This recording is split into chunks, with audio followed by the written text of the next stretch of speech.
Bonjour à tous. Le prix du gasoil dépasse les 2 euros en Côte d'Or alors que la préfecture a réalisé une dizaine de contrôles dans les stations-service ces 3 derniers jours. Une démarche nationale demandée par Sébastien Lecornu qui souhaite éviter une hausse abusive des prix en raison du conflit au Moyen-Orient.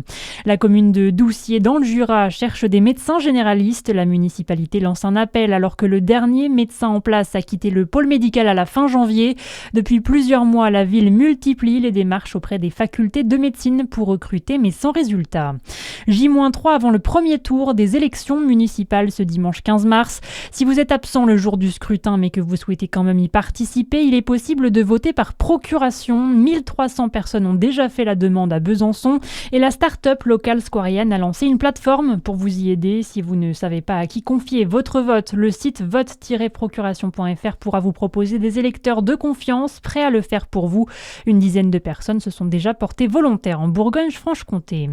Dans le reste de l'actualité, Emmanuel Macron est en Normandie aujourd'hui. Le chef de l'État doit présider un conseil de politique nucléaire depuis la centrale de Penly, à côté de Dieppe. L'occasion de faire un point d'étape sur le programme de relance du nucléaire civil en France, avec la construction d'au moins 6 nouveaux réacteurs, des chiffres encourageants, mais qui dénotent avec ceux de la recherche dans le domaine.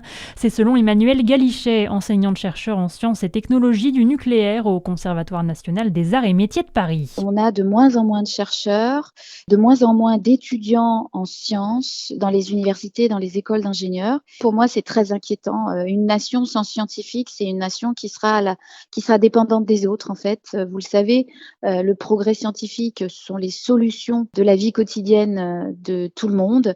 Et donc, si on n'a pas de recherche ni d'innovation, on n'aura plus d'industrie. J'ai l'habitude de dire que la recherche d'aujourd'hui sont nos solutions industrielles de demain. Et donc, sans recherche, la France va dégringoler dans sa place sur l'échiquier international. Emmanuel Macron doit également visiter le chantier titanesque en cours sur le site de Penly où les travaux de 2 futurs réacteurs sont en cours pour une mise en service prévue en 2038. La galère ce matin sur les rails entre Lyon et Paris. Tout le trafic ferroviaire desservant la Loire, la Haute-Loire, l'Ain et l'Isère a été perturbé. En cause, une équipe informatique en panne. De nombreux retards ont été constatés, allant jusqu'à 3h30 pour le TGV vers Paris notamment. Les lycéens ont jusqu'à 23h59 pour formuler leurs vœux sur Parcoursup. Ils peuvent inscrire 10 souhaits parmi les 25 000 formations disponibles sur la plateforme.